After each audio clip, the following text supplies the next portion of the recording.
नमस्कार, न्यूज के इकलौते फैमिली शो न्यूज की पाठशाला में आप सभी का बहुत स्वागत। मैं हूं सुशांत सिन्हा।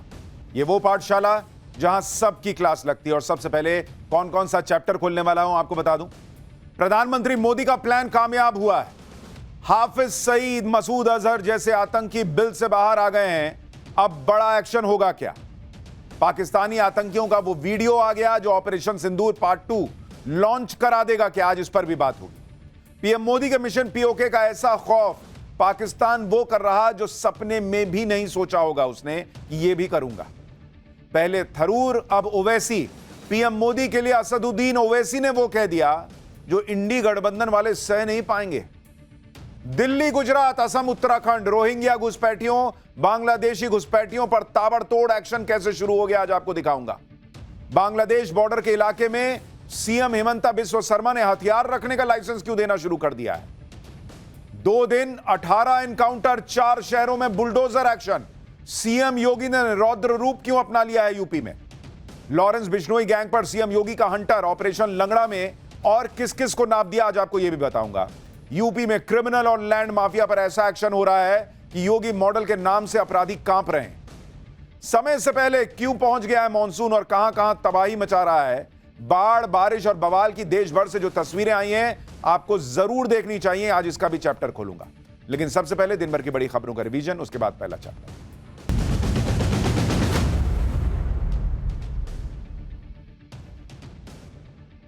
लोकसभा में विपक्ष के नेता राहुल गांधी ने प्रधानमंत्री नरेंद्र मोदी को चिट्ठी लिखी है, जिसमें राहुल गांधी ने पाकिस्तान की गोलाबारी से प्रभावित पुंछ और दूसरे इलाकों के लिए राहत और पुनर्वास पैकेज देने की मांग की है।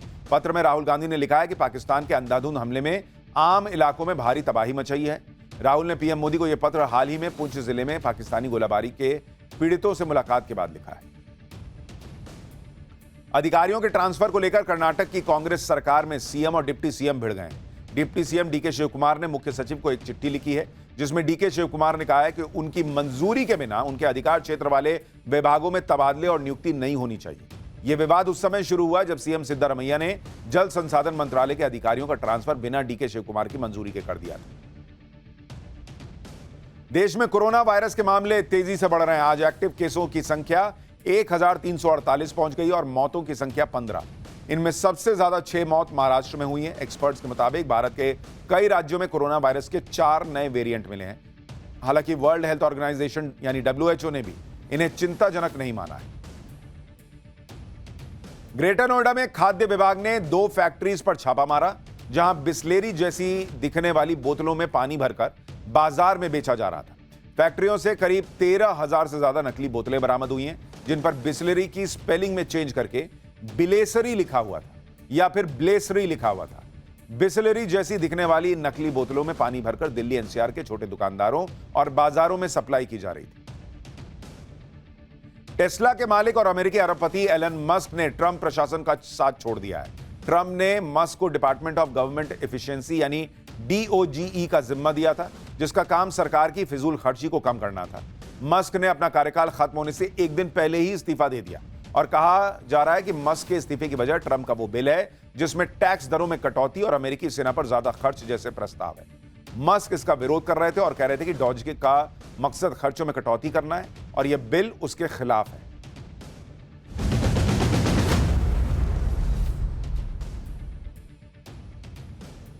तो ये हो गया दिन भर का रिवीजन ऑफ पाठशाला की पहली क्लास। पीएम मोदी का प्लान कामयाब, बिल से बाहर आया हाफिज सईद, मसूद अजहर, सैफुल्ला। अब होगा बड़ा एक्शन क्या? पाकिस्तानी आतंकियों का वो वीडियो आ गया जो ऑपरेशन सिंदूर पार्ट 2 लॉन्च करा देगा। पीएम मोदी के मिशन पीओके का ऐसा खौफ पाकिस्तान वो कर रहा जो सपने में भी ना सोचा होगा। और पहले थरूर, अब ओवैसी। पीएम मोदी के लिए असदुद्दीन ओवैसी ने वो कह दिया जो इंडी वाले सह नहीं पाएंगे। सबसे पहले इसका चैप्टर खोल रहा हूं। नरेंद्र मोदी का विरोध करने वाले एक ही गलती बार बार करते हैं और वो गलती यह है कि वो नरेंद्र मोदी के क्लियर कट संकेतों को नजरअंदाज कर देते हैं। मोदी जो करते हैं उसके बारे में हिंट जरूर देते हैं। और इस वक्त प्रधानमंत्री नरेंद्र मोदी बार बार पीओके को लेकर और पाकिस्तान पर फिर एक्शन होने को लेकर जो संकेत दे रहे हैं वो क्लियर कट मैसेज है कि एक्शन तो होगा। और भारत को ऑपरेशन सिंदूर लॉन्च करने के लिए, उसका पार्ट 2 लॉन्च करने के लिए मौका खुद पाकिस्तान ही देगा। इसको लेकर भी निश्चिंत रहिए, क्योंकि पाकिस्तान सुधरने वाला नहीं है बॉस। पाकिस्तान की पूंछ सीधी नहीं हो सकती। प्रधानमंत्री नरेंद्र मोदी भी यह बात अच्छी तरह समझते हैं, इसलिए वो बार बार कह रहे हैं कि ऑपरेशन सिंदूर अभी खत्म नहीं हुआ। और ऐसा लग रहा है कि पाकिस्तान खुद अपनी धुलाई की जमीन तैयार करने लगा है। पाकिस्तान में फिर से हाफिज सईद और मसूद अजहर के आतंकी खुलेआम सड़कों पर दिखने लगे। पहलगाम हमले का मास्टरमाइंड सैफुल्लाह बिल से बाहर आ गया है। वहां पर आतंकवादियों की रैलियां फिर से होने लगी हैं। ये आतंकवादी फिर से भारत के खिलाफ जहर उगलने में जुट गए। ऑपरेशन सिंदूर के बाद कुछ दिनों के लिए ये सब आतंकी अपने बिलों में छिप गए थे, लेकिन जिस तरह से पीएम मोदी ने पिछले कुछ दिनों में अपनी बातों से पाकिस्तान को धोया है, उससे हाफिज सईद और मसूद अजहर के आतंकी बिलबिला रहे हैं, अपने अपने बिलों से बाहर आ रहे हैं। और इससे नरेंद्र मोदी का प्लान कामयाब होता दिख रहा है। नरेंद्र मोदी का काम भी आसान हो रहा है, क्योंकि पाकिस्तान के आतंकी अगर बाहर निकले हैं तो बहुत मुमकिन है कि इन्हें कोई अज्ञात हमलावर ठोक कर चला जाएगा, या फिर नरेंद्र मोदी ऑपरेशन सिंदूर पार्ट 2 कहीं लॉन्च ना करें। पीएम मोदी के प्लान में कैसे पाकिस्तान और उसके आतंकी फंस गए हैं, पीएम मोदी की आज कौन सी तस्वीरें आ गई हैं जिसे देखकर विपक्ष में खलबली मची हुई है, पहलगाम हमले के मास्टरमाइंड सैफुल्लाह का कौन सा वीडियो आया है और उसमें वो पीएम मोदी के लिए क्या खौफनाक बात कह रहा है, आज आपको यह भी दिखाऊंगा। पीएम मोदी के प्लान पीओके की कौन सी नई डिटेल आई है, यह भी लाया हूं। प्रधानमंत्री नरेंद्र मोदी बार बार अलग अलग मंचों से ये कह रहे हैं कि ऑपरेशन सिंदूर खत्म नहीं हुआ, यानी पाकिस्तान में बैठे आतंकियों का पीएम मोदी कभी भी सरप्राइज टेस्ट ले सकते हैं। लेकिन ऑपरेशन सिंदूर से ये आतंकी इतना ज्यादा काम गए कि गायब हो गए थे। पाकिस्तान की सेना ने इन्हें बिल में छुपा दिया था कि अंदर रहो, कभी भी कोई मार के चला जाएगा। ये बिल में दुबक गए थे। ना हाफिज सईद दिखता था, ना मसूद अजहर दिख रहा था। मसूद अजहर का तो पूरा परिवार मर गया, तो भाई ने चिट्ठी लिखी और कुछ नहीं कर पाया। वो आतंकी कहीं का, जब खुद के लोग मरे तब उसको समझ में आया कि क्या होता है दर्द। लेकिन अब जब ये अंडरग्राउंड हो जाएंगे तो भारत के लिए इन्हें ठोकना मुश्किल हो जाता। इसलिए इन्हें मारने के लिए इन्हें बिल से निकालना जरूरी था। इन्हें बिल से निकालने के लिए पीएम मोदी ने जो प्लान बनाया था, उसमें अब ये आतंकी ट्रैप होते दिख रहे हैं। ऑपरेशन सिंदूर की स्ट्राइक में लश्कर और जैश के जो आतंकी बच गए, वो फिर से एक्टिव हो रहे हैं। और इसलिए आप देखिए कि न्यूक्लियर टेस्ट की सालगिरह पर पाकिस्तान ने एक बार फिर आतंकवादियों को खुला मंच दे दिया। पाकिस्तान के गुजरावाला में लश्कर तैयबा ने जलसा किया, जहां पाकिस्तानी फौज की सुरक्षा में आतंकवादी खुलेआम भारत के खिलाफ जहर उगल रहे थे। और ये देखिए, ये जो आपको ऐसे मुट्ठी किया हुआ दिख रहा है आदमी, दाढ़ी वाला, बड़ी दाढ़ी वाला, ये सैफुल्लाह है, जिसने पहलगाम में आतंकी हमले का मास्टरमाइंड है ये। और उसके बगल में जो बैठा हुआ है, उसको भी बहुत गौर से देखिए। ये हाफिज सईद के लश्कर तैयबा का डिप्टी चीफ सैफुल्लाह कसूरी तो बैठा ही है, एक साइड पे तलहा सईद बैठा है। यह हाफिज सईद का बेटा है जो चश्मे वाला बैठा हुआ है। यानी हाफिज सईद का बेटा भी निकल कर आ गया, सैफुल्लाह भी निकल कर आ गया। और दूसरी साइड पर जो शख्स बैठा है वो पाकिस्तान के पंजाब असेंबली का स्पीकर मोहम्मद अहमद खान है। आप देखिए, जो नरेंद्र मोदी कह रहे हैं ना कि अब वहां के आतंकी, वहां की सेना, वहां की सरकार, इनको हम अलग करके नहीं देखेंगे, ये उसका सबूत है। हाफिज सईद का लड़का बैठा हुआ है वहां पे, सैफुल्लाह बैठा है, और स्पीकर पंजाब असेंबली का वहां साथ में बैठा हुआ है। पाकिस्तान के इन आतंकियों पर एक बहुत बड़ी ब्रेकिंग न्यूज भी आ गई है। पहलगाम हमले का मास्टरमाइंड सैफुल्लाह मंच पर आकर धमकी दे रहा है। आतंकी सैफुल्लाह ने प्रधानमंत्री नरेंद्र मोदी को जान से मारने की धमकी दी है। पाकिस्तान में खुलेआम रैली करके आतंकी सैफुल्लाह प्रधानमंत्री मोदी को धमकी दे रहा है। आतंकियों की रैली में पीएम मोदी को जान से मारने के नारे लग रहे हैं वहां पर। यह है पाकिस्तान की सच्चाई। वहां का आतंकी, पहलगाम हमले का मास्टरमाइंड सैफुल्लाह मंच पर आकर प्रधानमंत्री नरेंद्र मोदी को मारने की धमकी दे रहा है। सुन रहे हैं आप?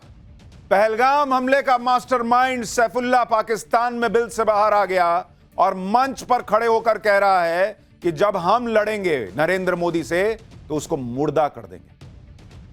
ऐसे तो बताता कि मैंने कुछ किया नहीं, मैं तो बहुत आम आदमी हूं। यह आम आदमी की भाषा है क्या? यह एनजीओ चलाने वाले की भाषा है क्या? मोदी तेरी मौत आई, कसूरी है ये, इसका नाम कसूर सैफुल्लाह कसूरी है, तो इसको मोदी की मौत बताया जा रहा है और ये कह रहा है मैं मोदी को मुर्दा कर दूंगा। आप सोचिए, ये आतंकी कैसे नरेंद्र मोदी के खून के प्यासे हो गए। इनकी धमकी बता रही है कि इन्हें कितना नुकसान हुआ है। जो लोग यहां कह रहे हैं कि ऑपरेशन सिंदूर तो फेल हो गया, दिखाओ सबूत, दिखाओ कितने मारे, क्या किए, हमारे कितने गिरे। आप आज उन इंडी अलायंस वालों को, राहुल गांधी को, कांग्रेस पार्टी को देखना चाहिए कि नरेंद्र मोदी ने, भारत की फौज ने नरेंद्र मोदी के नेतृत्व में पाकिस्तान में घुसकर आतंकियों को ऐसा मारा है कि सैफुल्लाह मंच पर खून का प्यासा हो गया है नरेंद्र मोदी का। आप देखिए कि वो बाहर आकर कह रहा है कि मैं नरेंद्र मोदी को मुर्दा कर दूंगा। इससे बड़ा क्या सबूत हो सकता है ऑपरेशन सिंदूर की कामयाबी का? इन लोगों को इतनी आग लगी हुई है नरेंद्र मोदी को लेकर, इतना जहर इनके मन में भरा हुआ है क्योंकि उनको लगता है नरेंद्र मोदी ने हमारी जो है वो कब्रें खोद दी हैं। आप सोचिए नरेंद्र मोदी ने कितनी गहरी चोट दी है इन आतंकियों को। ये नरेंद्र मोदी को मुर्दा करना चाहते हैं, मार देना चाहते हैं। इनको लगता है मोदी को मारेंगे तभी बच सकते हैं। यह है ऑपरेशन सिंदूर की कामयाबी। अंदर तक इनको ठोक दिया है भारत ने। कह रहा है ना कि भाई हमारे इलेक्शन लड़ने का अंदाज अलग है, हम मोदी को मुर्दा कर देंगे। वही कह रहा है कि भाई हम तो सीधा बंदूक चलाने वाले लोग हैं, आतंकी हैं। कबूल कर रहा है ये सारी बातें। आतंकी सैफुल्लाह पर एक और बड़ी खबर आ गई है। भारत के हमले से, पहलगाम हमले का मास्टरमाइंड सैफुल्लाह रोने लगा था। भारत के डर से वो खुद छिप गया था, उसको छिपा दिया गया था। यह बात भी वो कबूल कर रहा है। भारत के डर से भाई के जनाजे तक में नहीं आया था आतंकी सैफुल्लाह, ये खुद बता रहा है। ऑपरेशन सिंदूर में आतंकियों को भारी नुकसान की बात भी कबूल रहा है। आप सुनिए आतंकी सैफुल्लाह कैसे बता रहा है कि उसको छुपा दिया गया था कि बाहर मत आना, कोई मार ना दे तुमको। और कह रहा है कि मोदी ने इतना मारा, भारत ने इतना मारा, ऐसे ऐसे आतंकियों को मारा कि मैं रो रहा था बैठ के। ऑपरेशन सिंदूर ने इन आतंकियों का यह हाल कर दिया था कि सैफुल्लाह मंच पे कह रहा है कि मैं सारा दिन रोता रहा। वो मसूद अजहर चिट्ठी लिख के बता रहा था कि मैं मर जाता तो अच्छा था, मेरा पूरा परिवार खत्म हो गया। ये सैफुल्लाह मास्टरमाइंड पहलगाम हमले का दिन भर रोता रहा। यह भारत ने इससे बदला लिया। सिर्फ आतंकी ही अपने नुकसान की बात नहीं कर रहे। पाकिस्तान के प्रधानमंत्री शहबाज शरीफ ने भी खुद माना है कि पाकिस्तानी सेना भारत पर हमले का प्लान ही बनाती रह गई और भारत ने ब्रह्मोस चलाकर धुआं धुआं कर दिया। आप सोचिए शहबाज शरीफ पीएम मोदी के मिशन पीओके से इतना घबराया हुआ है कि वो दुनिया की मदद मिल जाए इसके लिए दुनिया में जाकर खुद अपनी बेइज्जती करवा रहा है। खुद बता रहा है कि हम तो सोचते रह गए मोदी का भारत मार के चला गया। यह हालत हो गई है पाकिस्तान की। आतंकी मंच पे कह रहा है कि मैं दिन भर रोता रह गया, भारत ने इतना मारा। पाकिस्तान का पीएम दुनिया के सामने खड़ा होकर कह रहा है कि हम तो सोच रहे थे भारत पर हमला करेंगे, उसके पहले भारत मार के चला गया। भाई बहुत मारा, ब्रह्मोस से मार दिया, हमारा एयरपोर्ट उड़ा दिया, हमारा एयरबेस उड़ा दिया। खुद बोल रहा है भाई प्रधानमंत्री। शहबाज शरीफ का दिल ही जानता है कि कैसे भारत ने पाकिस्तान को ठोका था। आतंकियों को रोते हुए आपने सुनी लिया। और आप सोचिए इतना होने के बावजूद हमारे यहां कुछ लोग सबूत मांग रहे हैं, ऑपरेशन सिंदूर को फेल बता रहे हैं। बॉस कैसे लोग हैं ये लोग भाई। पाकिस्तान के आतंकी दुनिया को बता रहे हैं कि भारत ने जबरदस्त धुलाई की है। हमारे यहां कुछ लोगों को सबूत चाहिए। ऐसी धुलाई की खुद सैफुल्लाह जैसा आतंकवादी डर के मारे छिप गया था, अब बाहर आया है तो मुनीर की तरफ फर्जी हेकड़ी दिखा रहा है। आतंकी सैफुल्लाह ने भगवान राम और पीएम मोदी का नाम लेकर क्या कहा है? क्यों उस दिन धर्म पूछ के ही मारा था ना। इसके दिमाग में अभी भी धर्म का जहर भरा हुआ है। इस पूरे मामले में भी यह अल्लाह और राम कर रहा है कि हमारे अल्लाह ने तो हमारी मदद कर दी, तुम्हारे राम ने तुम्हारी मदद की कि नहीं की? और कहता है कि नहीं की। तुम्हारे रब ने क्या किया? पाकिस्तान के एयरबेसेस देखो, उनको भी मंजूर नहीं जो तुम करते हो। मसूद अजहर का परिवार जो है वो सफाया नहीं हो जाता अगर रब तुम्हारे साथ होता। तुम्हारे आतंकी ठिकाने तबाह नहीं होते अगर रब तुम्हारे साथ होता। पाकिस्तान इस तरह से धुआं धुआं नहीं होता अगर तुम्हारा रब तुम्हारे साथ होता। और राम, भगवान राम की बात करते हो। भगवान राम किस तरह खड़े रहे कि तुम्हारा एक ड्रोन जो है वो कामयाब नहीं हो पाया, तुम्हारी फतेह मिसाइल को फतेह नहीं मिल पाई, तुम्हारे प्लेन उड़ गए। क्या बात करते हो? भगवान किसके साथ है दिख नहीं रहा है तुमको, लेकिन ब्रेन वॉश करना है। झूठ बोलो, सेना झूठ, प्रधानमंत्री झूठ, आतंकी झूठ, पूरा देश ही झूठ की बुनियाद पर खड़ा है। ये पाकिस्तान आतंकी सैफुल्लाह वही बातें कर रहा है जो बातें पहलगाम हमले से पहले पाकिस्तान के आर्मी चीफ असीम मुनीर ने की थी। असीम मुनीर के भड़काने के बाद कुछ ही दिन में पहलगाम अटैक हो गया था। अब खुद पाकिस्तान के आतंकी भी इस सच को खुलेआम कबूल रहे हैं कि पाकिस्तान में सरकार, फौज और आतंकवादियों के बीच बहुत गहरा रिश्ता और भाईचारा है। यानी नरेंद्र मोदी ने जो इधर कहा था कि आटा खाओ रोटी खाओ नहीं तो मोदी की गोली है ही, वो बात वहां पहुंच गई है। यहां विपक्ष वाले कूदने लगे थे कि फिल्मी डायलॉग है, ये है वो है। देखिए कितना अंदर तक वहां घुस गया है नरेंद्र मोदी का बयान। पाकिस्तान में बैठे आतंकवादियों की बातों से साफ झलक रहा है कि उन्हें मोदी की गोली का डर है। और यह डर यूं ही नहीं है। ऑपरेशन सिंदूर में भारत ने इन आतंकवादियों को खून के आंसू रोने पर मजबूर किया। बताया जा रहा है कि न्यूक्लियर टेस्ट की सालगिरह तो बहाना था, आतंकी रैली का असली मकसद भारत के ऑपरेशन सिंदूर में हुए जान माल के नुकसान की भरपाई करना था। आतंकियों का मकसद आम जनता से चंदा वसूलना और नए आतंकियों की भर्तियां करना था। और यह एक सोची समझी रणनीति का हिस्सा था जिसे पाकिस्तानी फौज और आईएसआई ने समर्थन दिया। यह सब जानते हैं कि भारत का विरोध और जिहाद के नाम पर पाकिस्तान में आतंकवादियों की फौज खड़ा कर लेना कितना आसान है। घूम फिर के ये लोग जिहाद पे आ गए। ये जिहाद की गोली ही दे देकर आतंकी बनाते हैं और पाकिस्तान के लोगों की जिंदगी बर्बाद करके रख दी। आप देखिए कि एक तरफ पाकिस्तान में आतंकवादी भी न्यूक्लियर टेस्ट की सालगिरह मनाते हैं और पाकिस्तान के लोग देश की बदहाली की पोल खोल रहे हैं। पाकिस्तानी एक्ट्रेस हिना ख्वाजा ने यौम तकबीर को निराशा का दिन बताया। उनका एक वीडियो सामने आया है जिसमें वो पानी की कमी को लेकर अपने देश की सरकार पर भड़की हुई हैं। पीने के लिए पानी नहीं है, बाथरूम तक में पानी नहीं है भाई। और सोचिए, मुंह से जहर उगल रहे हैं कि जिहाद करेंगे, जिहाद करेंगे, मोदी को मार देंगे। अरे पहले पानी लेके आओ, मोदी को मार देंगे। पाकिस्तान के पास पीने का पानी नहीं, खाने को रोटी नहीं, लड़ने चले हैं भारत से और मोदी से। आतंकियों की फौज फिर से शहबाज शरीफ और असीम मुनीर तैयार कर रहे हैं, लेकिन ये फिर भूल रहे हैं कि सामने नरेंद्र मोदी का नया भारत है। नरेंद्र मोदी कह ही चुके हैं कि चैन से रोटी खाओ नहीं तो मोदी की गोली है। मोदी के इस बयान से पाकिस्तान की मीडिया में भी हड़कंप मच गया है। सुनिए वहां की मीडिया में क्या चल रहा है, फिर आपको बताता हूं कि आज पीओके को लेकर कौन सा बड़ा बयान आ गया है। पाकिस्तानी डिफेंस एक्सपर्ट कह रहा है कि इंडिया को हमेशा सीरियसली लो भाई, ये कभी भी मार देगा। जो पाकिस्तान कल तक फर्जी जीत का जश्न मना रहा था, उसके मुंह से आखिरकार सच निकलने लगा है कि नमाज के बाद पाकिस्तान हमला करने जा रहा था, लेकिन नरेंद्र मोदी ने मौका ही नहीं दिया और नमाज से पहले ही पाकिस्तान को ठोक दिया। कुछ इसी तरह से नरेंद्र मोदी पीओके को लेकर भी कर सकते हैं कि पाकिस्तान को मौका ही ना मिले, शायद उधर पीओके सीधे भारत के पास आ जाए, क्योंकि नरेंद्र मोदी का मिशन पीओके चल रहा है भाई। आज रक्षा मंत्री राजनाथ सिंह ने भी कह दिया कि आज नहीं तो कल पीओके हमारा होगा। सुनिए रक्षा मंत्री को भी। साथियों, मैं मानता हूं कि आज पाक ऑक्युपाइड कश्मीर के लोग हमारे अपने हैं। आप मानते हैं ना? पाक ऑक्युपाइड कश्मीर के लोग वो हमारे अपने हैं, हमारे परिवार के हिस्सा हैं।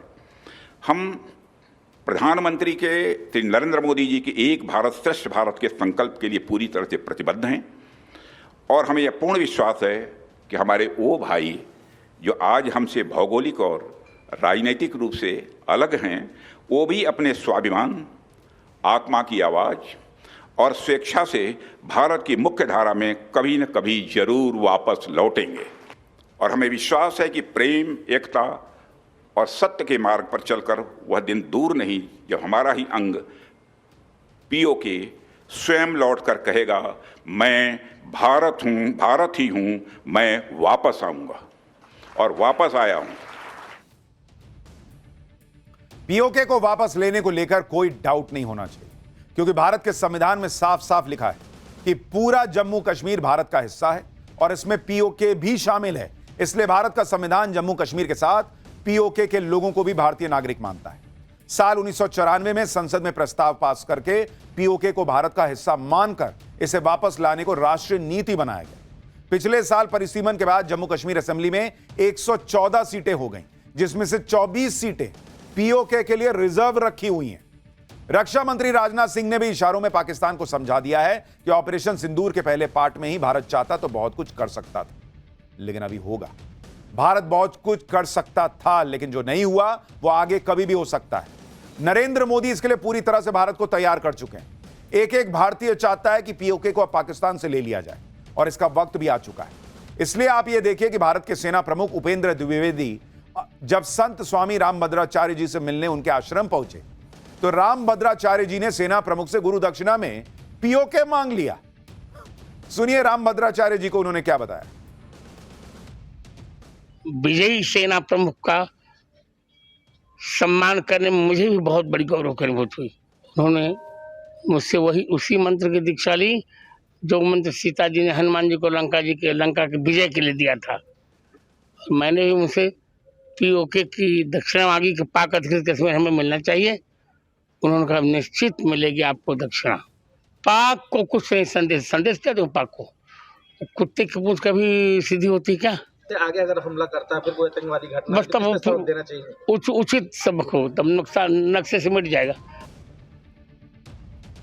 पीओके को लेकर राम भद्राचार्य जो बात कर रहे हैं वो पूरे भारत के मन की बात है। नरेंद्र मोदी अब इसमें मिशन मोड में लगे हुए हैं, लेकिन हमारे यहां विपक्ष ये देख देख कर परेशान है कि नरेंद्र मोदी की लोकप्रियता क्यों बढ़ रही है।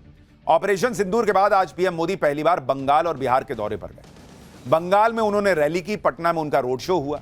इस रैली और रोड शो में जो भीड़ उमड़ी उसे देखकर विपक्ष भी दंग रह गया होगा, क्योंकि बिहार और बंगाल वो राज्य है जहां इसी साल बिहार में और अगले साल बंगाल में चुनाव होना है।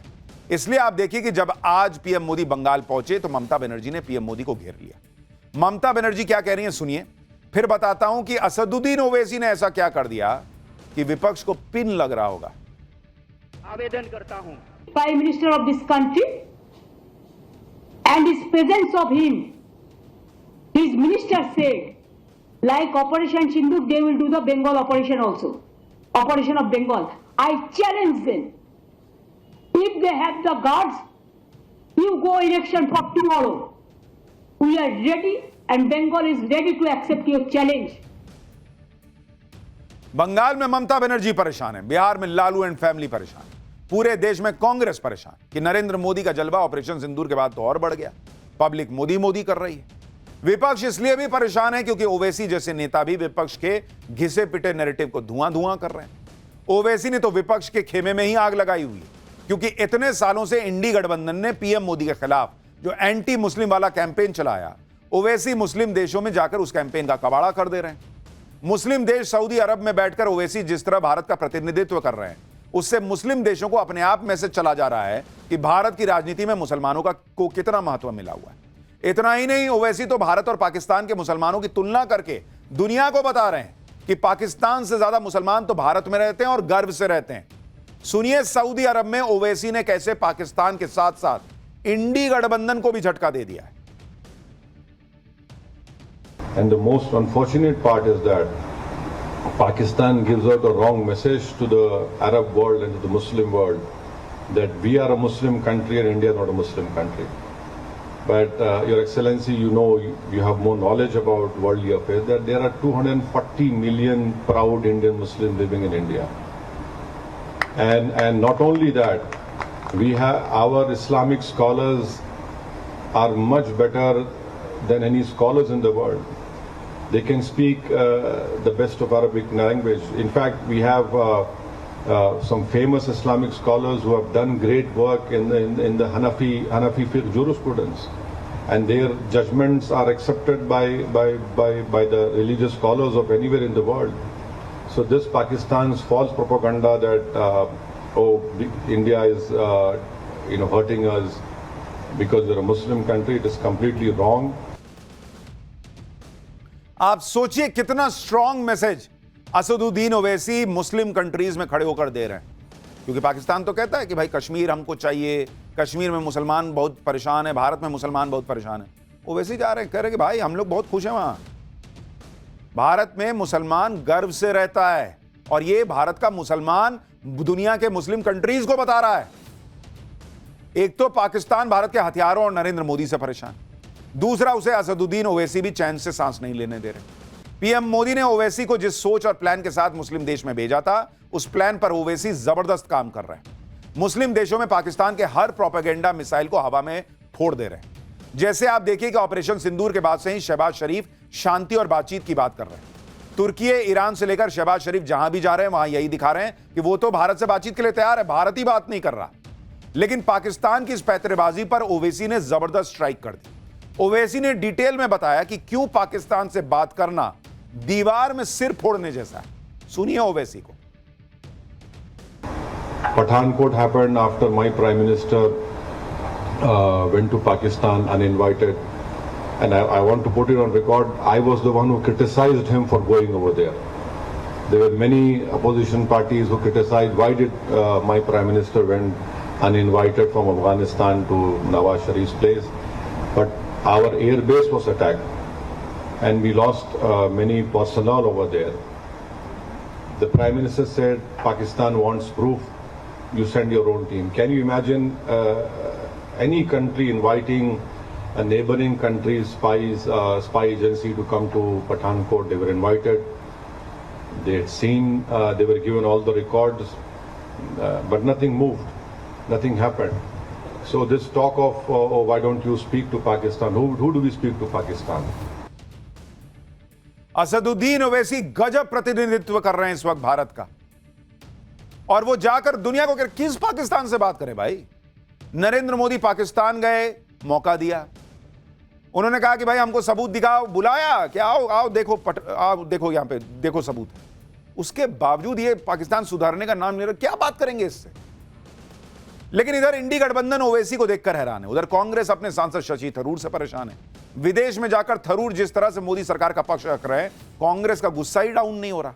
शशि थरूर ने दावा किया था कि मोदी सरकार में पहली बार एलओसी क्रॉस करते हुए आतंकियों पर सर्जिकल स्ट्राइक की गई। थरूर के इस दावे पर कांग्रेस नेताओं ने ही सवाल उठा दिए। जब पानी सिर से ऊपर जाने लगा तो शशि थरूर ने भी पलटवार किया। शशि थरूर ने कहा कि वो सिर्फ आतंकियों के खिलाफ की गई कार्रवाई की बात कर रहे थे, पहले के युद्धों की नहीं। थरूर ने कहा कि पहले के आतंकी हमलों में हमारी रिस्पांस सीमित रहती थी। थरूर ने यह भी कहा कि हमेशा की तरह उनके बयानों को तोड़ मरोड़ कर पेश किया गया। थरूर ने भी अपने ट्रोल्स को ट्रोल करते हुए कहा कि मेरे पास सच में बहुत काम है करने के लिए। शशि थरूर ने एक लाइन में कांग्रेस के उन नेताओं को आईना दिखा दिया जो उन्हें घेर रहे थे। उनके हिसाब से उनके पास काम नहीं है, इसलिए सब बातें कर रहे हैं, उदित राज वगैरह ये सब चीजें जो है। लेकिन ये सब चल रहा है। लेकिन पाठशाला में अब अगला चैप्टर आपको बताता हूं। सिर्फ पाकिस्तान पर कार्रवाई नहीं हो रही, अब आपको दिखाता हूं कि कैसे 2 दिन 18 एनकाउंटर, 4 शहरों में बुलडोजर एक्शन हुआ है। सीएम योगी ने क्यों रौद्र रूप अपना लिया है। लॉरेंस बिश्नोई गैंग पर सीएम योगी का हंटर ऑपरेशन लंगड़ा में और किस किस को नाप दिया गया है। यूपी में क्रिमिनल और लैंड माफिया पर ऐसा एक्शन, योगी मॉडल के नाम से अपराधी कैसे कांप रहे हैं, अब इसका चैप्टर खोल रहा हूं। ऑपरेशन सिंदूर से पीएम मोदी का रौद्र रूप दिख रहा है। पाकिस्तान के आतंकी बिलबिलाते दिख रहे हैं, तो इधर यूपी में सीएम योगी फिर से अपने रौद्र रूप में आ गए हैं और यूपी के अपराधी भागते दिख रहे हैं। सीएम योगी का बुलडोजर और सीएम योगी की एनकाउंटर फोर्स दोनों ने फिर से धमाके करना शुरू कर दिया है, जिसमें अपराधी और जमीन माफिया धुआं धुआं हो रहे हैं। पूरे यूपी में योगी के रौद्र रूप ने फिर से हड़कंप मचा दिया है, क्योंकि आप देखिए यूपी में पिछले 2 दिन में 18 से ज्यादा एनकाउंटर हुए हैं। 2 दिन में 18 से ज्यादा एनकाउंटर, और कई बड़े बड़े अपराधी एनकाउंटर में पकड़े गए हैं। लॉरेंस बिश्नोई गैंग का शूटर एनकाउंटर में मार दिया गया है। एनकाउंटर के साथ बुलडोजर एक्शन भी चल रहा है। एक दिन में यूपी के 4 शहरों में अवैध निर्माण पर बुलडोजर चल गया है। यानी जो लोग कहते थे कि अरे कोर्ट में ये हो गया वो हो गया, बुलडोजर नहीं चलेगा, तब भी हमने पाठशाला में आपसे कहा था कि कोर्ट ने क्या कहा है उसको ढंग से समझिए। योगी का बुलडोजर नहीं रुकेगा, और वही हो रहा है। यानी सीएम योगी की दोधारी तलवार क्रिमिनल्स और लैंड माफिया दोनों पर चल रही है, जिससे पूरे उत्तर प्रदेश के क्राइम सिंडिकेट में हड़कंप मच गया है। यूपी में सीएम योगी के डबल एक्शन की हर तस्वीर आज आपको देखनी चाहिए। पहले सीएम योगी के हंटर से मचे हंगामे की एक झलक देखिए।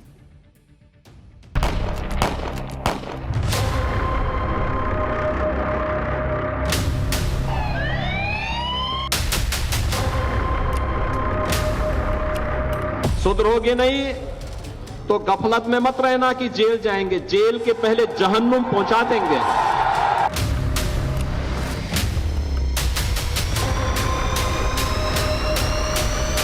किसी गरीब और किसी शरीफ को छेड़ना नहीं है, लेकिन किसी गुंडा और किसी अपराधी को सीना तान करके चलने भी नहीं देना है।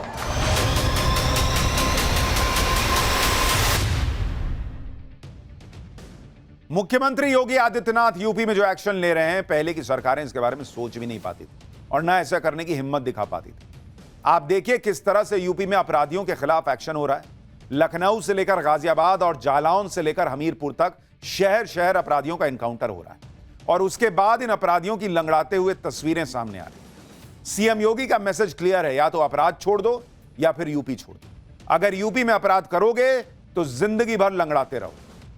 यूपी में माफिया राज अतीक अहमद और मुख्तार अंसारी के साथ खत्म हो चुका है। अब यूपी में लॉरेंस बिश्नोई गैंग पर सीएम योगी का हंटर चल रहा है। गाजियाबाद के पास हापुड़ में यूपी एसटीएफ ने लॉरेंस बिश्नोई गैंग के खतरनाक शूटर को मार गिराया। एसटीएफ और दिल्ली पुलिस ने शूटर को घेरा तो उसने गोलियां चलानी शुरू कर दी। शूटर नवीन की गोलियों से एक दरोगा और सिपाही घायल हो गए। पुलिस की जवाबी फायरिंग में शूटर नवीन कसाना के सीने में गोली लग गई। यह मुठभेड़ 2 घंटे चली और इस दौरान 14 राउंड फायरिंग हुई। एसटीएफ ने 8 और बदमाश ने 6 गोलियां चलाई। नवीन कसाना लॉरेंस बिश्नोई गैंग का एक्टिव शूटर था और कई वारदातों में वांटेड था। सुनिए एसटीएफ ने एनकाउंटर के बाद क्या बताया है, फिर लॉरेंस गैंग के शूटर नवीन कसाना की हिस्ट्री शीट आपको दिखाता हूं। एसटीएफ की नोएडा यूनिट की एक संयुक्त टीम को ये इनपुट आई कि दिल्ली से जो लॉरेंस बिश्नोई गैंग का एक सक्रिय मेंबर है और वहाँ के एक मर्डर के मुकदमे में वांछित है, वो हापुड़ आने वाला है किसी घटना को अंजाम देने के लिए। इसी बात पे यहाँ पे जो है गाड़ाबंदी करके जब उसको रोकने का प्रयास किया गया तो उसने टीम पर फायर किए। तो आत्मरक्षा टीम ने कंट्रोल तरीके से फायरिंग की थी, जिसमें उसको वो घायल हुआ और उसको अस्पताल भेजा गया था इलाज के लिए, जहाँ पर वो मृत घोषित हो गया। लॉरेंस बिश्नोई गैंग के शूटर नवीन की क्राइम कुंडली काफी बड़ी है और भारी है, इसलिए नवीन बिश्नोई का एनकाउंटर पुलिस के लिए बड़ी कामयाबी है। लॉरेंस गैंग का शार्प शूटर नवीन दिल्ली यूपी में वांटेड था। दोनों राज्यों में उस पर 20 मुकदमे दर्ज हैं। नवीन पर मकोका भी लगा हुआ था। गैंगस्टर हाशिम बाबा का सहयोगी था। हत्या का प्रयास, किडनैपिंग, डकैती के कई केस दर्ज थे। शूटर नवीन के एनकाउंटर से यूपी में पैर फैलाने की लॉरेंस बिश्नोई गैंग के मंसूबे फेल हो गए। लॉरेंस तक भी यह मैसेज पहुंच गया होगा कि योगी राज में यूपी में अपराध नहीं चलेगा। लॉरेंस बिश्नोई के शूटर के एनकाउंटर के अलावा भी यूपी में कई एनकाउंटर हुए। हापुड़ में ही पुलिस ने एक एनकाउंटर के बाद 4 बदमाशों को गिरफ्तार किया। देखिए, यह भी लंगड़ा के चल रहा है। एनकाउंटर में बदमाशों को पुलिस ने सरेंडर करने के लिए कहा, लेकिन बदमाशों ने पुलिस की बात नहीं मानी, जिसके बाद पुलिस ने बदमाशों के पैर में गोली मारी। पुलिस ने बदमाशों के पास से तमंचा और कारतूस बरामद किया, साथ ही चोरी और लूट का माल भी जब्त किया। यूपी की राजधानी लखनऊ में भी पुलिस का एक्शन जारी है। लखनऊ में पुलिस ने रेप के आरोपी को एनकाउंटर के बाद गिरफ्तार किया है।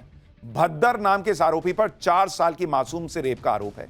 पुलिस को आरोपी के छिपने के अड्डे की खबर मिली। पुलिस ने आरोपी को घेर लिया। खुद को फंसता देख आरोपी ने फायरिंग कर दी। एनकाउंटर में भद्दर के पैर में गोली लगी। पुलिस ने उसे उपचार के लिए अस्पताल में भर्ती करवाया।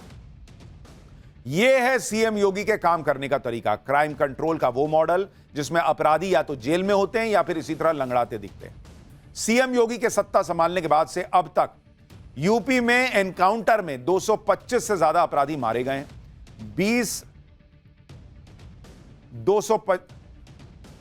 250 से ज्यादा इनामी 20,250 से ज्यादा इनामी बदमाशों पर एक्शन हुआ है।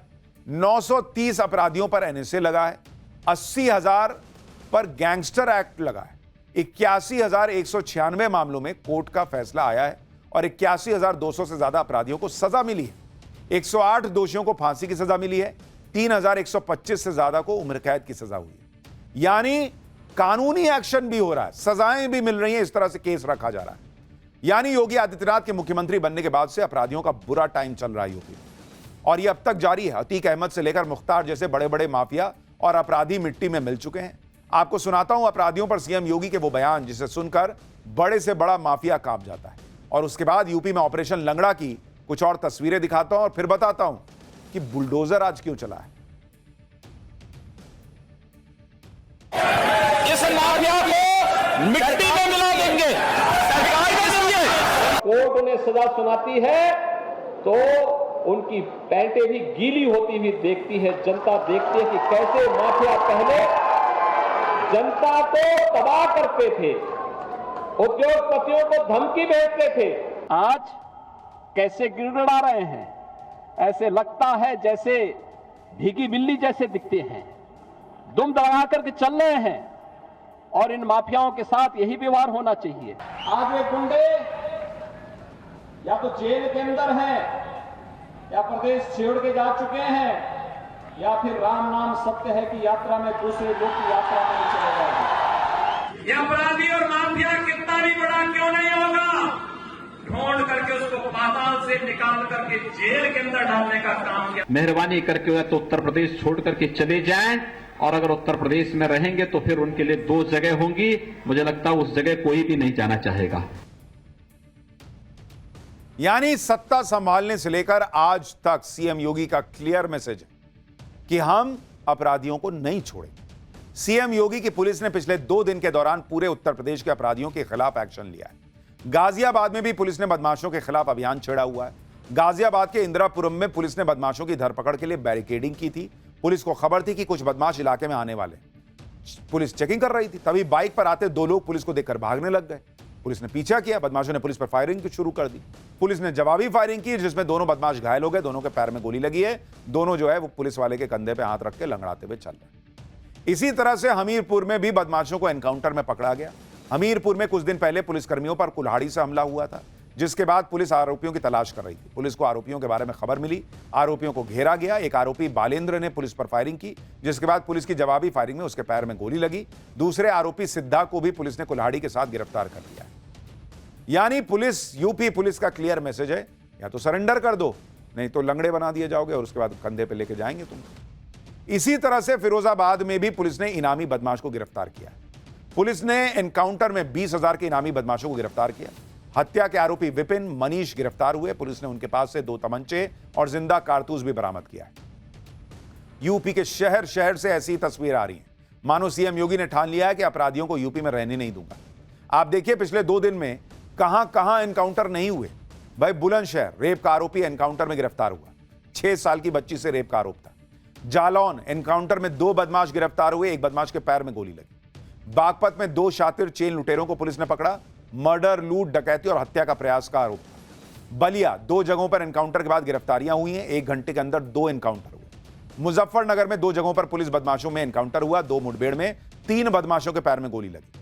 उन्नाव पुलिस पर फायरिंग कर भागने की कोशिश की जवाबी कार्रवाई में बदमाश के पैर में गोली लगी। आगरा में रात में पुलिस और बदमाशों के बीच फायरिंग हो गई, 1 बदमाश के पैर में गोली लगी है। झांसी में 25,000 के इनामी बदमाश से मुठभेड़ हुई, पुलिस ने बदमाशों को गिरफ्तार कर लिया। कौशाम्बी 25,000 का इनामी बदमाश रवि शिकंजे में, एनकाउंटर के दौरान पैर में गोली लगी है। और मैंने आपको बताया था कि कैसे बिश्नोई गैंग का शूटर जो है वो मारा गया है। एक तरफ सीएम योगी अपराधियों को कंट्रोल कर रहे हैं, दूसरी तरफ जमीन माफिया के खिलाफ भी एक्शन ले रहे हैं। यानी एनकाउंटर के साथ बुलडोजर एक्शन दोनों साथ में चल रहे हैं। सीएम योगी के इस डबल एक्शन से पूरे उत्तर प्रदेश में हंगामा है। यूपी में सीएम योगी का बुलडोजर गरज रहा है। सहारनपुर में जिला प्रशासन ने एक मस्जिद में हुए अवैध निर्माण को बुलडोजर से गिरा दिया। आरोप है कि बिना परमिशन और बिना नक्शे के मस्जिद का निर्माण किया जा रहा था। अवैध निर्माण की शिकायत मिलने पर 15 दिन का नोटिस जारी किया गया था, लेकिन नोटिस का कोई जवाब नहीं मिला, जिसके बाद आज भारी पुलिस फोर्स की मौजूदगी में बुलडोजर से अवैध निर्माण को गिरा दिया गया। इसी तरह से गोंडा में सरकार जमीन पर बने अवैध मदरसे को बुलडोजर से जमींदोज कर रही थी। गोंडा में सरकारी जमीन पर यह मदरसा 25 साल से चल रहा था। जिस जमीन पर यह मदरसा चल रहा था वो सरकारी खलिहान की जमीन थी, जहां अनाज का भंडारण किया जाता है। इस मदरसे के खिलाफ लगातार शिकायतें आ रही थी, जिसके बाद अब जिला प्रशासन ने एक्शन लेते हुए बुलडोजर से उसे गिरा दिया और सरकार जमीन को कब्जा मुक्त करवा रही है। अवैध रूप से सरकारी जमीन पर कब्जा करने वालों के खिलाफ भी कार्रवाई शुरू कर दी गई। सीएम योगी का बुलडोजर अखिलेश यादव के गढ़ कन्नौज में भी चला। कन्नौज में एक गांव की सरकारी जमीन पर कुछ लोगों ने कब्जा कर लिया था। इन लोगों ने सरकारी जमीन पर मकान, दुकान सब बना लिए। इस मामले में 1.5 साल तक कानूनी लड़ाई चली, जिसके बाद कोर्ट ने जमीन को खाली करने का आदेश दिया। कोर्ट के आदेश के बाद प्रशासन ने बुलडोजर से सरकारी जमीन पर बने निर्माण को ध्वस्त कर दिया। सीएम योगी के बुलडोजर एक्शन का रिजल्ट क्या निकल रहा है वो भी आपको दिखाता हूं। सीएम योगी के 4 टियर वाले anti land mafia task force की वजह से अब तक 66,000 हेक्टेयर जमीन खाली कराई गई है। 142 चिन्हित लैंड माफिया पर एक्शन हो रहा है। 14,246 करोड़ की संपत्ति सीज की गई है। 14,000 करोड़ से ज्यादा की संपत्ति। यह है मुख्यमंत्री योगी आदित्यनाथ का मॉडल, जिसमें अपराधियों के लिए रियायत की कोई गुंजाइश नहीं है। कानून व्यवस्था का मुद्दा सीधे पब्लिक से जुड़ा है। अगर अपराध कम होगा तो जनता भी खुद को सुरक्षित महसूस करेगी। लेकिन आप कह सकते हैं यूपी में अपराधियों के लिए तूफान आया हुआ है, लेकिन देश में एक दूसरा तूफान, बाढ़, बारिश सब आ गए। अब उनके बारे में आपको बताता हूं। समय से पहले मानसून क्यों आ गया है, कहां तबाही मचा रहा है। बाढ़, बारिश और बवाल की देश भर से जो तस्वीरें आई हैं, अब उसका चैप्टर खोलने जा रहा हूं। आग बरसाने वाला नौतपा यानी भयंकर गर्मी के 9 दिन तो 25 मई को ही शुरू हो गए थे, लेकिन मौसम अलग मूड में है। नौतपा इस बार डिरेल हो गया है, क्योंकि मई के महीने में ही मानसून ने दस्तक दे दी है। देश के ज्यादातर हिस्सों में बादल छाए हुए हैं, कहीं बारिश हो रही है, कहीं बिजली कड़क रही है, कहीं आंधी तूफान ने आफत काट रखी है। सुन रहे हैं? देश के 17 राज्यों में मानसून की एंट्री हो चुकी है। ओडिशा में मानसून समय से 13 दिन पहले और छत्तीसगढ़ में 12 दिन पहले आ गया। महाराष्ट्र के 5 जिलों में बारिश का हाई अलर्ट जारी किया गया है। मुंबई, नवी मुंबई, ठाणे, पालघर, रायगढ़ में भारी बारिश हुई है। राजस्थान के उदयपुर, भीलवाड़ा में समय से पहले बारिश हुई है। जैसलमेर में जबरदस्त धूल भरी आंधी चल रही है। मध्य प्रदेश के 15 से ज्यादा जिलों में बारिश हुई है। भोपाल, इंदौर समेत 40 जिलों में आंधी बारिश की चेतावनी है। बिहार के 12 जिलों में बारिश का येलो अलर्ट है। यूपी के 60 जिलों में हल्की बारिश का अनुमान है। उत्तराखंड में 8 दिन पहले मानसून आने की संभावना है, जबकि दिल्ली एनसीआर में आज भी आंधी के साथ हल्की बारिश हुई। यानी मानसून सब जगह पहले पहुंच गई है। पहले ही घंटी बजा दी कि भाई मैं आ गया। अरे अभी कैसे आ गया? और वो भी ऐसा नहीं आया है, अलर्ट के साथ आया है भाई। आप ये जरा तस्वीरें देखिए एक बार कि किस तरह से मानसून तो आया है, लेकिन क्या क्या मुसीबत लाया।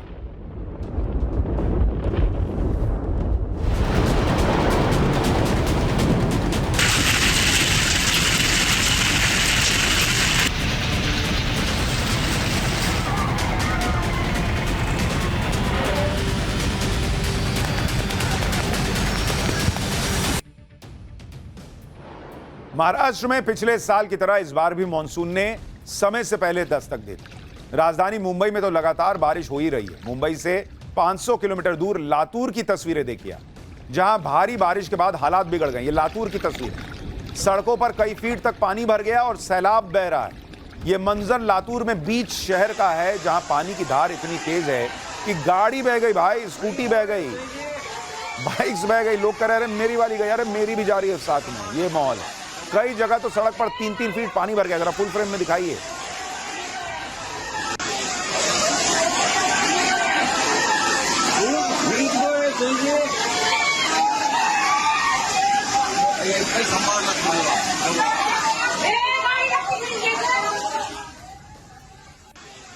अब मध्य प्रदेश के बुरहानपुर की तस्वीरें देखिए। यहां 1 घंटे की बारिश ने नगर निगम की पोल खोल दी। इतनी तेज बारिश हुई कि कुछ ही देर में पूरा शहर डूब गया।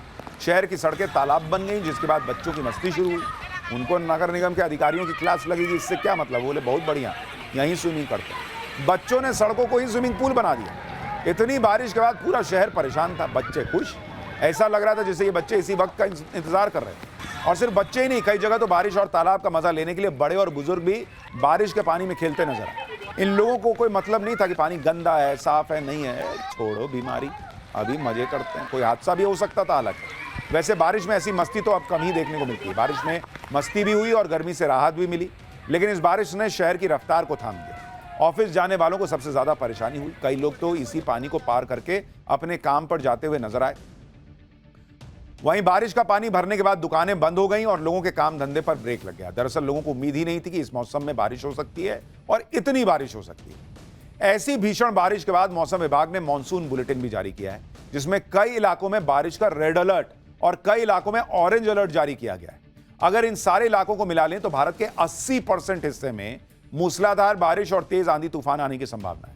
मौसम विभाग के मुताबिक केरल, तमिलनाडु, कर्नाटक के तटीय इलाके, असम, मेघालय, नागालैंड, मणिपुर, मिजोरम और त्रिपुरा में रेड अलर्ट जारी किया गया कि बहुत जबरदस्त बारिश होगी भाई, बच के रहना। बारिश का रेड अलर्ट क्या होता है वो भी बता देता हूं। रेड अलर्ट तब जारी किया जाता है जब मौसम के कारण भारी नुकसान होने के संकेत होते हैं। बारिश के रेड अलर्ट का मतलब बाढ़ और तूफान जैसी स्थिति होता है। कुल मिलाकर रेड अलर्ट का मतलब है कि मौसम की सबसे खतरनाक स्थिति बन रही है। इस दौरान जानमाल का भी नुकसान हो सकता है। अब आप राजस्थान के पाली का ही हाल देखिए, जहां बारिश के दौरान इतना तेज तूफान आया कि एक टोल प्लाजा की पूरी छत लेके चला गया भाई। टोल प्लाजा पर नीचे गाड़ियां जा रही थी, ठीक उसी वक्त ऊपर से छत चली गई। बोले कि मैं क्या बचाऊंगी तुमको, मैं बहुत कमजोर हो गई हूं, मैं जा रही हूं। तो उड़ती चली गई पूरी की पूरी छत। टोल प्लाजा की इस लोहे की छत के नीचे कई गाड़ियां आ गई। वो तो गनीमत रही कि किसी की जान नहीं गई। अब हिमाचल प्रदेश के कांगड़ा की तस्वीर देखिए। ये पिछले कुछ दिनों से यहां पर ताबड़तोड़ बारिश हो रही थी, लेकिन इस बार बारिश के साथ ओलों ने अटैक कर दिया। अटैक इसलिए कह रहा हूं क्योंकि अगर कोई शख्स ओले वाली बारिश में फंस जाता तो उसका माथा फट जाता। आप देखिए कैसे ताबड़तोड़ ओलों की बारिश हो रही है और ओले की रफ्तार देखिए भाई। ओले गिरने के बाद तापमान में गिरावट आई। तो सैलानियों के चेहरे खिल गए कि वाह। लेकिन इन ओलों की वजह से किसानों को जबरदस्त नुकसान हुआ है। कांगड़ा का बस स्टैंड भी पानी पानी हो गया। पहाड़ के बाद समंदर में भी मौसम की मार देखने को मिली है। केंद्र शासित प्रदेश दमन के समंदर में हाई टाइड के बाद ऊंची ऊंची लहरें उठी। इस बीच कई लोग समंदर की तूफानी लहरों के बीच अपनी जान जोखिम में डालते नजर आए। आप देखिए, इतनी तेज लहरें आ रही हैं, इनको मजे करने। समंदर में हाई टाइड के बाद प्रशासन ने अगले 5 दिनों तक समंदर के किनारों से दूर रहने की अपील की। प्री मॉनसून की बारिश नौतप्पा के दौरान हो रही, जिसका नुकसान सीधे तौर पर किसानों को उठाना पड़ सकता है, क्योंकि माना जाता है कि नौतप्पा के दौरान लू न चले तो कई तरह के कीड़े मकोड़े फसलों को नुकसान पहुंचाते हैं। नौतप्पा में धरती ना तपे तो आंधी आने का खतरा रहता है, जिससे फसलें नष्ट हो जाती। नौतप्पा में लू न चले तो कई तरह की बीमारियां फैलाने वाले वायरस और बैक्टीरिया भी नहीं मरते, जिससे बीमारियां फैलती हैं। माना जाता है कि नौतप्पा में बारिश होने लगे तो मानसून में अच्छी बारिश भी नहीं होती। यानी प्रकृति के अपने नियम हैं। अब वो इधर से उधर होता है तो वो कांड करता है। अच्छा, हिंदुस्तान ही नहीं, मौसम की मार से पूरी दुनिया परेशान है। आपको तस्वीरें दिखाता हूं सबसे खूबसूरत देश कहे जाने वाले स्विट्जरलैंड की, जहां आल्प्स माउंटेन पर ग्लेशियर का एक बड़ा हिस्सा टूटकर नीचे आ गया। 1 मिनट से भी कम समय में ग्लेशियर एक पहाड़ से होता हुआ दूसरे पहाड़ तक पहुंच गया। ग्लेशियर टूटने से बर्फ, मिट्टी और बड़े बड़े पत्थरों का सैलाब आ गया। ग्लेशियर की चपेट में पहाड़ पर बसा एक गांव भी आ गया। सैलाब के बाद पूरा का पूरा गांव तबाह हो गया। यहां एक भी घर ऐसा नहीं था जो सही सलामत बचा। गनीमत रही कि आपदा का अंदेशा पहले से हो गया था, ऐसे में गांव खाली करा लिया गया था। लेकिन आप तस्वीरें देखिए किस तरह से वहां तबाही हुई। जरा फुल फ्रेम दिखाइए तस्वीरें। बाप रे बाप, जिधर देखिए, ये देखिए,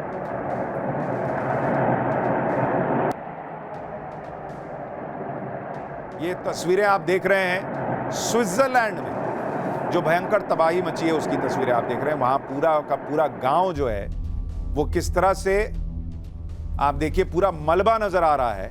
पूरा गांव जो है अगर खाली नहीं होता तो सोचिए यहां कितना नुकसान हुआ। तो ये तस्वीर है स्विट्जरलैंड की। भारत में तो आप तस्वीरें देख ही रहे हैं कि किस तरह से भारत में जो है वो तबाही मची हुई है, किस तरह से वहां पर बारिश ने पहले ही दस्तक दे दी है।